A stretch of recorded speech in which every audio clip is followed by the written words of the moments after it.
Ladies and gentlemen, Eagles fans around the world, welcome back to the Doug and Jon Senior Spotlight Show.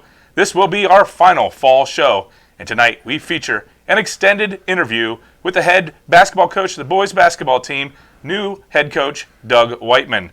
Certainly as we look backwards to what happened this past week, tough week to be an Eagle, but ultimately all athletes and coaches should be proud of their accomplishments throughout the season.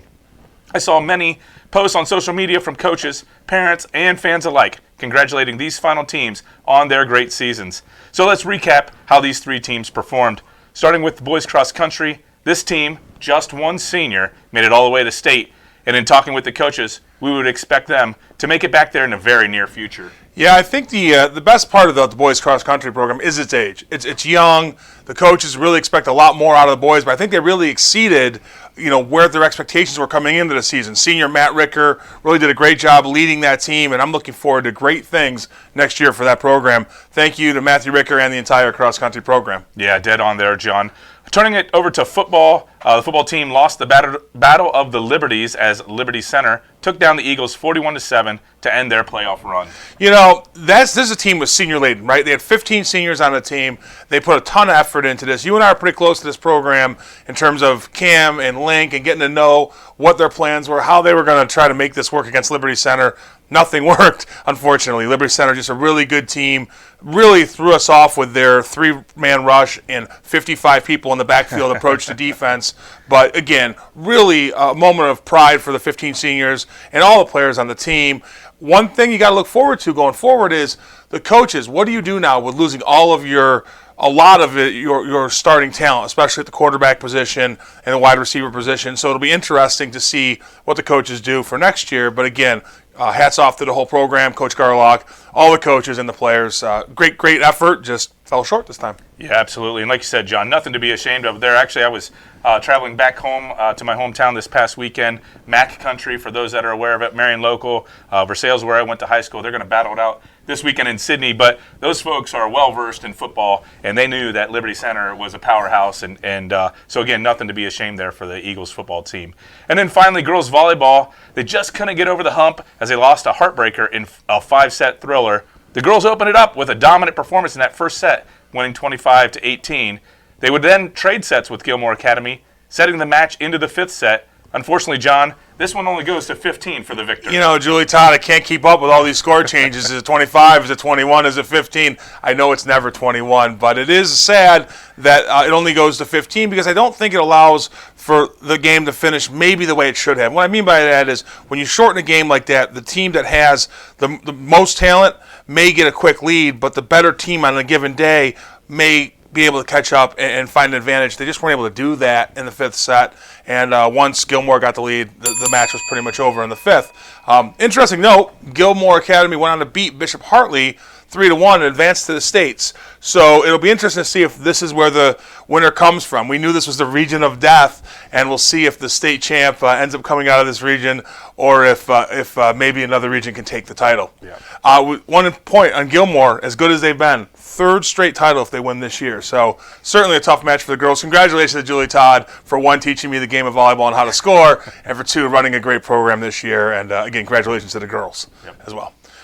Let's move on to our poll. This is sponsored by Gillig's Winery. Gillig is run by Liberty Benton residents and is a great place to visit and enjoy a glass of wine and other alcoholic beverages. I know they have beer because I've drank it there. But the question for this week is, what program do you think will repeat as conference champs this year? The choices will be boys soccer, boys or girls cross country, or volleyball. So please vote at Twitter at FlyLBEagles to participate in our poll. This week, we are going to do our senior spotlight. As Jason mentioned, this is going to be Coach Doug Whiteman. He's new to the district, a really interesting guy. I joke going into this interview that he said he'd be the most boring interview we did. Certainly wasn't the case. So it was great to get to know him and him and his family and all his hobbies through the interview. So we'll bring you Coach Whiteman, and then we will be right back.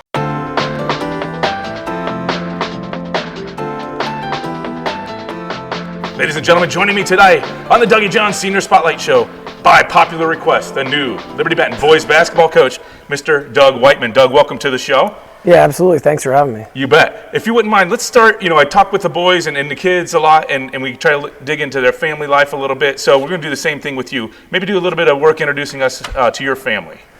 Yeah, absolutely. First off, my voice is a little sketchy due to the first week of practice and the youth clinic, so I'm going to try to power through.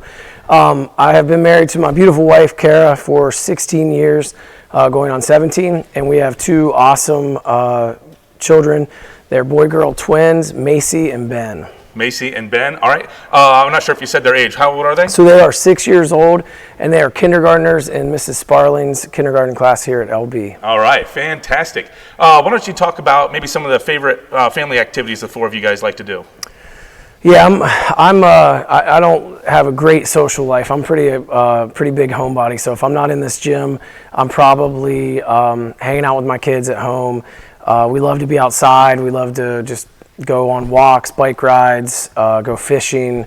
I love to fish when I'm not. I fished a lot more prior to them, but and we kind of thrive in the fall. We love going to pumpkin patches and corn mazes and things. So the fall weather was a little warm for our liking, but we made it work. Oh, interesting that you say it was a little warm. Certainly warm, but it's been an extended fall. I'm sure you guys have taken advantage of that.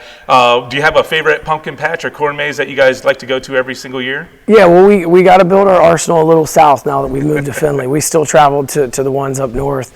There's a great one just over the Toledo, Michigan border and a couple around the Toledo area. So we got to start to diversify down here in Findlay. Yeah, that was going to be my next question. Have you had a chance to see any of them nearby Findlay, or you were stuck mostly north? No, but next year I got, if you're anything to do with fall next fall, we'll make it out. All right, so somebody's got some tips. They need to please send them. Email me, please. Yeah, all right. That's fantastic. Let's talk about maybe some hobbies. What are some of the things you like to do? You said homebody, like to be with the family, but just trying to decompress or something that you really like to do. You said fishing. Any other hobbies? Yeah, I mean, you said that they voted that they wanted to hear from me. I could end up being a pretty boring interview here. My hobbies are pretty limited: basketball, and my kids are about 95% of it. But again, I do love to fish. I like to read. I'm kind of a nerd when it comes to World War II stuff. And then I also really like to cook, so I can get it done in the gym and I can get it done in the kitchen as well. My mom was an amazing cook, so growing up I kind of always was learning the tricks of the trade there. Wow, well, pretty well-rounded there for sure. Versatile. Yeah, absolutely.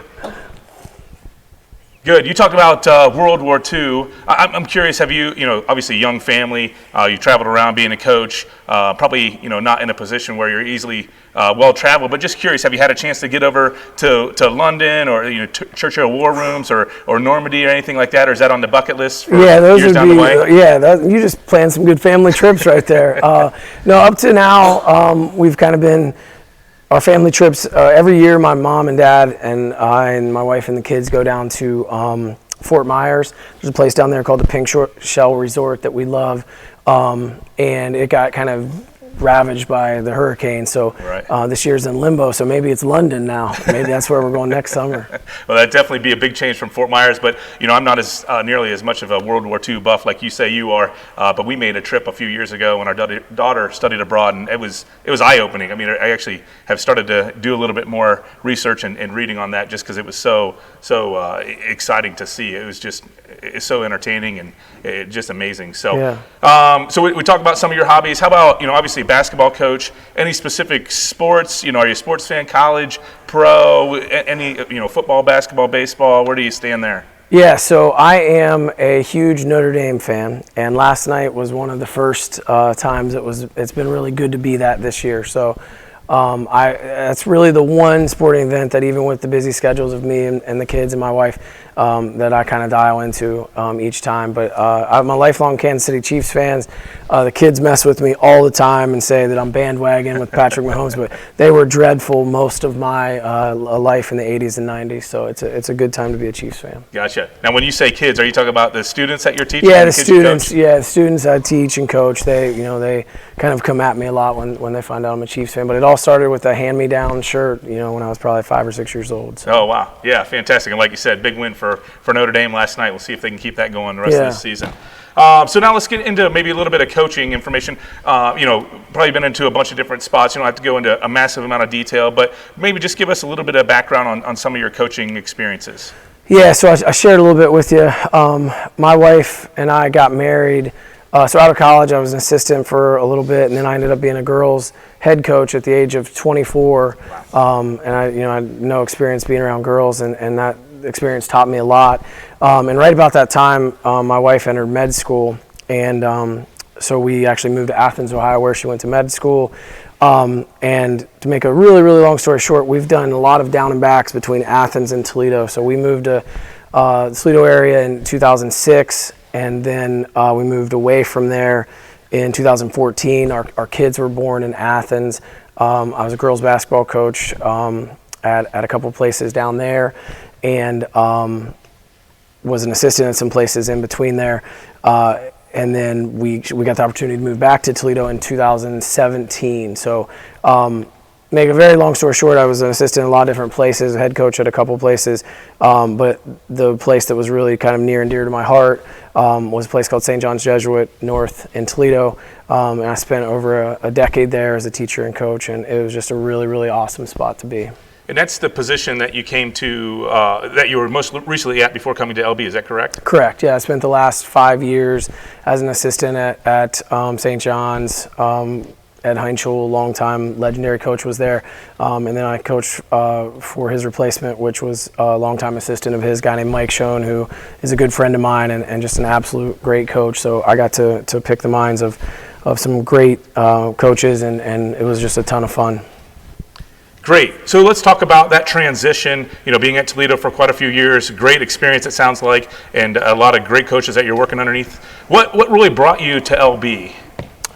Yeah, that's kind of the most interesting thing. Along the way I've had some opportunities to take a head coaching job here or there, and at the end of the day my love for St. John's, because we kind of had that nomadic life of moving a lot. St. John's was really the one stabilizing factor. It was kind of an anchor, and if I look back at the last 2 decades of my life, it was really a second home and just a special place to teach and coach, and so many wonderful people. So I just really never could find a reason to leave St. John's, and I don't fully know exactly what it is about the LB situation that brought me here. All I can tell you is I just felt very called, and a series of things happened, and I felt like God was opening a door that I needed to walk through, and with my wife was unbelievably supportive in it, and at the time I didn't think that I was going to live here. I thought I was going to commute, and I mentioned Mrs. Sparling. A lot of people at LB that I met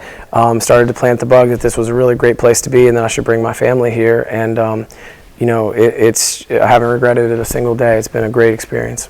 Wow, powerful story, really. And yeah, we're certainly excited to have you. We all love being here at Liberty Benton, and hearing that you feel that call, something maybe above what you would have ever anticipated. Just really eye-opening and a pretty cool thing to hear for sure.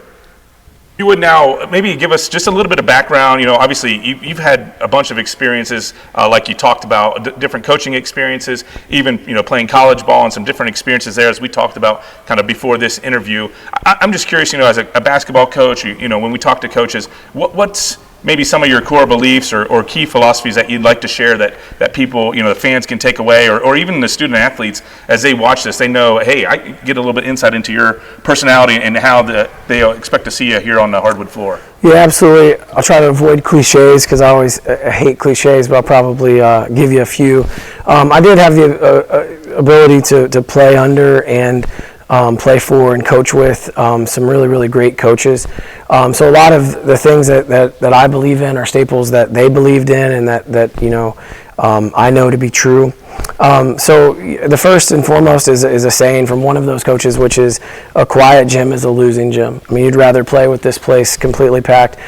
So every day, whether it's a workout or if it's a practice, I truly believe that there has to be energy in the gym. And so above anything else, energy and effort is what I believe in, at the very core of what we do, because without it, you can't accomplish the things that you want to do. And then the second thing, again, a little cliche, but I was fortunate to play in some programs that the ultimate goal was to win it all. And I think it's important to talk about those things and to understand that's what we're competing for. That every day that we come in here, we're trying to move the needle just a little bit towards, trying to put another banner in here.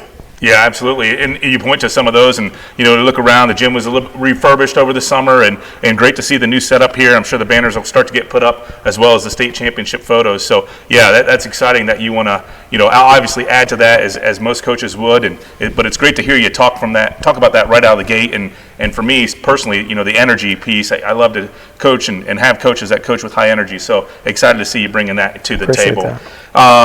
With football ending, and you talk about your voice, obviously you've been working hard this past week, even though the football guys have been playing. How eager are you to get those football players out onto the court and to practice?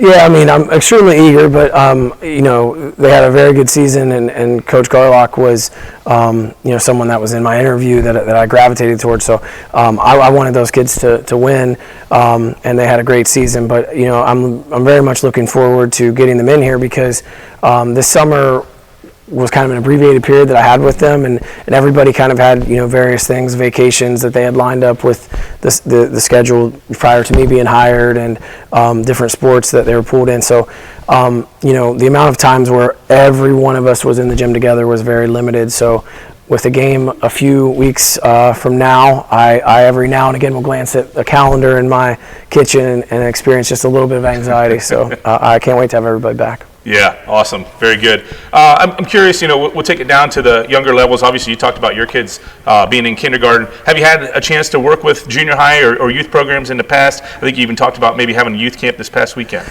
Yeah, so it was awesome. So for the past 4 or 5 weeks, I guess it has been, we had our youth clinic nights. It started out the first week. We did one on Monday and one on Wednesday. And then after that was every Wednesday. So the 3rd and 4th grade would come in for an hour, and then the 5th and 6th grade could come in. And just unbelievably excited about the future. The energy that those kids brought in, and they got better, and they got after it, and their approach, at such a young age to want to work at it, and so their energy was infectious, and we revved it up every Wednesday. This past one was the last Wednesday, and a bunch of them were sad that it was over, and I told them I was a little sad too, fellas, but we're going to link back up real soon. Yeah, that's awesome, and obviously you've put in a ton of time and effort with those guys. Like you said, your voice is paying the price right now. So we'll see if that carries through throughout the whole season, or if you get your voice underneath you going forward and get comfortable with that.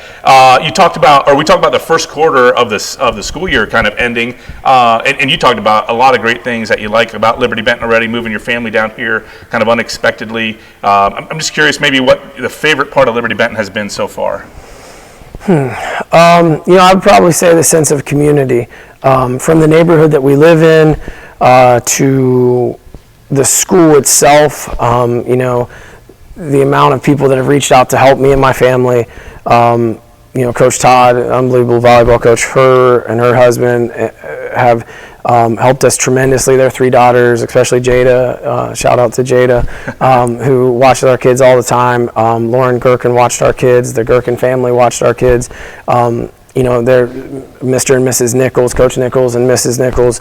Mrs. Nichols made a lasagna the weekend that we moved in, and we're living out of boxes. So just unbelievably grateful. I couldn't leave out Mrs. Sparling, which is, the reason that my kids are now in her classroom. So just the unbelievable sense of community and people that have went above and beyond to make us feel welcome, and I'll be eternally grateful to everyone that did that. Yeah, wow, well, great story, and glad to hear that that's happened so quickly. That transition a lot of times can be tough, but glad to hear that things are really working out well. All right, Coach, I understand that you are the PE teacher for grades 6 through 8, also teaching weight training. Just curious how that's gone here through the first quarter of the year. Yeah, it's been fantastic. It's my first time as a teacher ever changing buildings like that. So I'm actually at the middle school until around 12, 15-ish, and then I come over here to the high school. And it's kind of cool because it allows me to see so many different kids, kids I had in the youth clinic and things I have in class, and then I come to the high school and have some kids that I coach, and it's been wonderful. Yeah, good opportunity to meet a lot of students. Have you coached, PE your entire taught PE your entire teaching career? No, so yeah, but in the past I've taught both English and social studies, primarily social studies. That's my World War II nerddom there. But like most recently at St. John's, I taught AP psychology, government, economics. So most of my career has been spent in the social studies field. Wow, so a wide array of teaching experiences. Any desire over time? Obviously, we got to put you into the spot we can put you in that's open at the time. But do you have a desire to evolve to that in the future? Like the social studies? Yeah, I'm open to pretty much anything. I'm absolutely loving what I'm doing right now. Working with Coach Nichols in the PE department has been wonderful, and we're trying to get it back to where him and Coach Williman had it. So I'm trying to guide it back there. Yeah, sounds good. Well, Coach Nichols certainly entertaining guy to get with whenever Awesome you get the guy. opportunity. Yeah. So we talk about evolution of the sport. A lot of things have changed. Social media and kind of the world we live in. I'm just curious. You talk about having coached already, being a head coach when you were 24 years old. Maybe it feels like a lifetime ago now. But just curious how you feel like that. Your coaching and teaching has evolved over the course of those years. Sure, that's a great question. Well, I'm 42 years young. I'll be 42 in a few days. But yeah, as I look back, I think some of it's definitely changed. That's for sure. Some of the misconceptions are though that it's all the kids. At the end of the day, kids still want to be pushed. They want structure. They want discipline. You just have to maybe have some energy and give them a reason to kind of invest, because you're competing again for their attention in so many different avenues. So they've got just so much at their disposal, whereas maybe 18, 20 years ago, kids wouldn't question you as much. They would show up to things more on their own, maybe a little more intrinsically motivated. And so nowadays, they will work equally as hard. They will give you everything they have. They're still wonderful to connect with, but you have to provide some kind of reason for them to choose you over all those other distractions. Yeah, obviously a definite challenge, and you got a great perspective there. I'm curious, maybe talk a little bit about some of the connections or maybe something you're most proud of over your coaching career. Yeah, so I think that changes and goes with kind of maybe how you evolve. I'm a horrible loser, and it's something I tried to work on, just so the handshake line is tough when you don't win. But what I've come to realize is that, wins and losses fade, they come and go, but the relationships and the memories that you have are what last forever. And so I'm most proud that on any given day, if I pull out my phone, I have some texts from kids that I coached and taught from many, many years ago, and have kept those relationships going. And that when I look back at my childhood, that's kind of, other than my parents, who were just unbelievably great parents and great role models, the other most important people in my life were almost invariably teachers and coaches. So that's, I think, what I'm most proud of, is that I take pride in those relationships. Yeah, as a parent, that's nothing more than you could expect or ask of a coach, to make those connections. And we've got some good ones at Liberty Benton. And, as John and I have talked to the seniors that played the fall sports this year, I think that's one thing that we talked about a lot on our show, and we took away from a lot of those students was the connection that they had with each other. They didn't talk maybe so much about coaches right now, but I know that down the way, down a few years from now, they'll be reaching back out to those coaches and thanking them, as I run into other folks. And in fact, we've got the Quizno Wagner Legacy fundraiser Sure. that we're doing right now, and we hear stories about how Jack Quizno and the late Pat Wagner impacted those student athletes. And I know that's, as a coach that just coached youth sports, running into even those students, not even at the high school level, how much that, kind of warms your heart, and it's awesome to hear you talk about that. So I'm curious how that connects with, or maybe creates, what was your cause for love of basketball and coaching? Yeah, great question. As far as the basketball side of it, I just always loved basketball for as long as I can remember. I had a hoop on my door, and we've got this old VHS footage out there that I'm throwing the ball off the wall, and I'm saying, this incredible freshman from Zanesville, Ohio, Doug Whiteman. And so I always loved the game, and I had parents that were very supportive, but pushed me. There was lots of times when after a bad game I would maybe try to go home with mom instead of dad, and that wasn't necessarily the right choice either. So my parents held me very accountable, but were very supportive. And as far as the coaching, I just, again, a boring answer, but I kind of always wanted to be a coach. And then the coaches that I had in my life, the difference that you can make in a kid's life, good or bad, because I had some coaches affect me in both ways, and I just always have never underestimated the power that you have as a teacher and coach. And so what I love about coaching is trying to push others to be good. My favorite part of a player or aspect of being a player was always the summers. I just loved it when it was just me in a gym, and I would always take pride in being in a gym on Friday night or whatever it may be, just to try to get the most out of my ability. And being a coach, you're in a position where you have to try to make others kind of believe in themselves and chase dreams. And so that's probably the biggest thing that I gravitated towards it and still love it now. Yeah. Wow. What a fantastic answer. I mean, just great to hear the connections that you're trying to make. I mean, it is phenomenal. So we've been talking a lot here. We'll try to wrap things up. Last question. You talked about goals for the program overall and kind of bigger picture. Putting more banners up on the wall, and obviously, like you said, just a limited amount of time with the kids over the summer. Football season ran long as they had a great year. Just curious, what your goals are for the season for the team.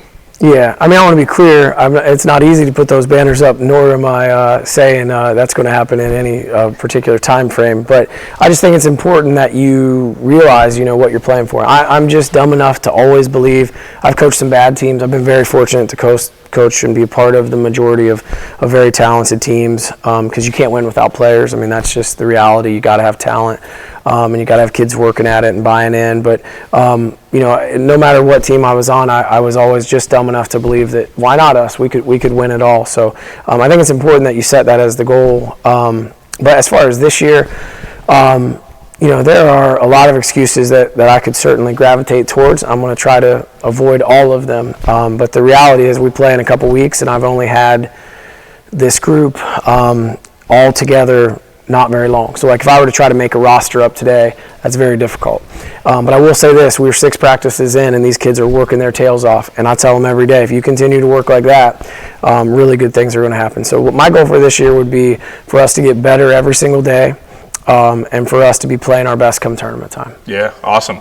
Well, yeah, we certainly wish you the best. We thank you so much for your time, taking you away from your family here for a long time here on a Sunday afternoon when it's maybe more family time. We certainly appreciate that time. A big Eagle welcome to you and, of course, and your family, and best wishes to you on this season. It was a pleasure talking to you. Have a great year. Awesome. Thank you so much. If I got one last thing I could add, I loved watching the senior spotlights back in the football.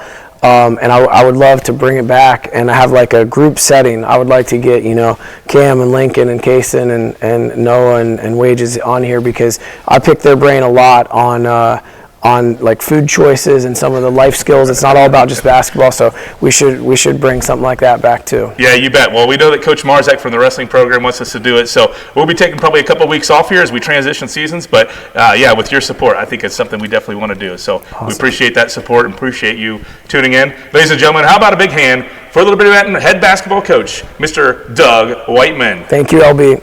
All right, as we bring it back from the interview, just some comments from us on our thoughts in that interview. Certainly a pleasure to meet Coach Whiteman. He did a great job. We had just a ton of material there and even some off-camera questions back and forth. Boy, really easy to talk to.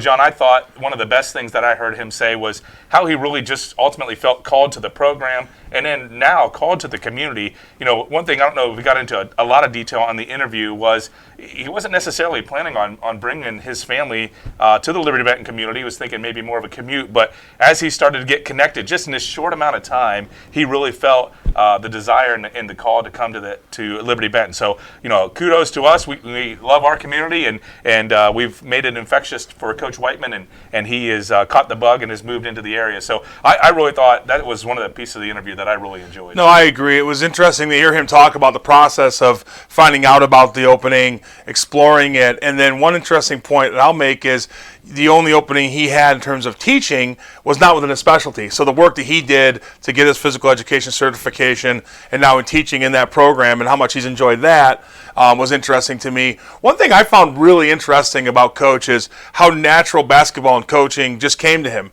We were talking on and off camera about certain things with Coach, and when it comes down to why he loves basketball so much, he says he just always did. And I found that to be interesting. When you do something that you love, you never work a day. He clearly does love that. And then in the coaching aspect, I think it was really interesting to get his insight on how kids haven't changed. They still want the discipline. They still want to be taught. They still want to learn, but you're competing for their attention, and you have to give them a reason to be self-motivated, to buy in. And so I'm really looking forward to what Coach Whiteman can do with the program and in the community. Just a really great guy. So really appreciate his time. Yeah, some great points there as well.